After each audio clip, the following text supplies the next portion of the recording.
Olá, bom dia, gente abençoada de Deus. Como estão vocês? Hoje eu trago novas de vida eterna para o teu coração. Hoje é domingo, domingo de Páscoa, domingo de celebração. E hoje é um dia para nós podermos celebrar verdadeiramente o maior acontecimento da história da humanidade. E o mais importante, eu estou falando nada mais, nada menos do que a ressurreição do Senhor Jesus.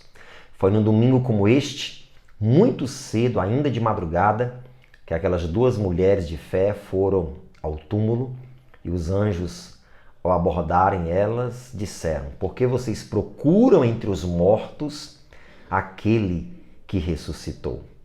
Então Jesus ressuscitou. E isso tem muitos significados para a humanidade, especialmente para aqueles que estão nele, que estão em Cristo. E é isso que eu quero ler com você hoje, lá no livro de 1 aos Coríntios, primeira carta aos Coríntios, capítulo de número 15, o versículo é o de número 21 e 22, que diz assim, ó: porque assim como a morte veio por um homem, da mesma forma, por um homem veio a ressurreição dos mortos. Porquanto, assim como em Adão todos morrem, em Cristo todos serão vivificados. Bom, Adão nos deixou uma herança não muito bem-vinda.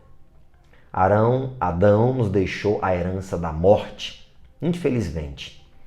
Quando Deus ele colocou Adão e Eva no jardim, o projeto de Deus era um, mas através da desobediência, o pecado entrou e, consequentemente, também a morte entrou. E passou a todos os homens. Olha o estrago que uma pessoa, eles fizeram em toda a humanidade.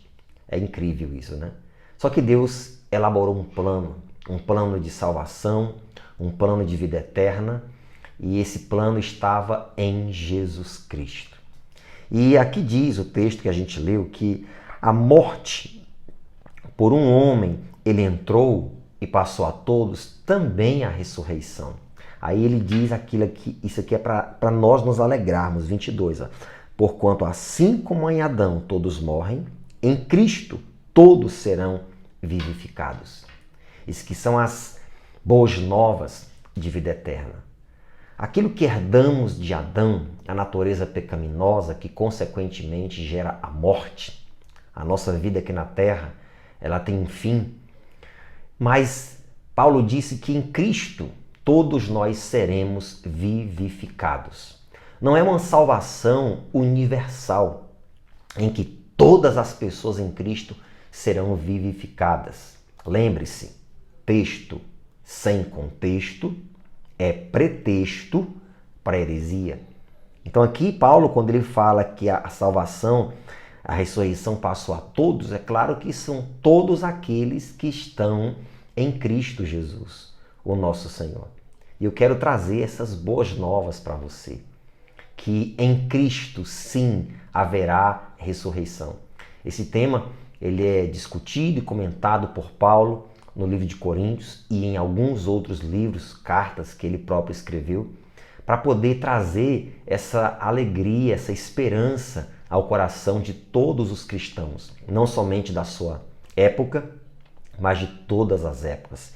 E essas boas novas, essas boas notícias chegaram até nós. Então eu quero alegrar o seu coração e dizer para você, Jesus ressuscitou, ele venceu a morte. E ele prometeu verdadeiramente que aqueles que estão nele nunca verão a morte. Mas como assim não verão a morte? Quantos cristãos já morreram? Calma, isso se discerne espiritualmente. Ele falava da morte eterna. Exatamente, aquela eternidade que você passa sem Deus, totalmente separado da vida de Deus. Lembra da parábola do rico e do Lázaro? Lembra do fim que tiveram ambos? O rico foi gemer, né, lá no céu, no inferno. Lázaro descansando no seio de Abraão, até o chamamento final. Então, essa é a realidade. Esses são os dois destinos que a humanidade terá. Deus disse, escolham, escolham. Então a escolha está em nossas mãos. Ele está à porta e bate. Se alguém ouvir a sua voz e abrir a porta, ele entrará.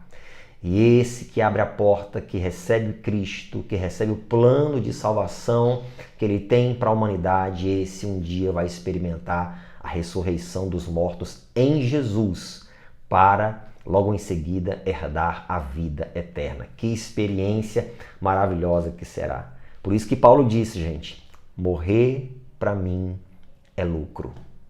Dá para imaginar isso? Dá para entender isso de verdade?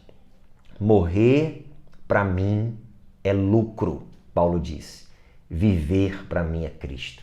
Por outro lado, quantas pessoas, se morressem hoje, não seria lucro? Para elas seria um tremendo de um prejuízo. Sim, de verdade, um tremendo de um prejuízo.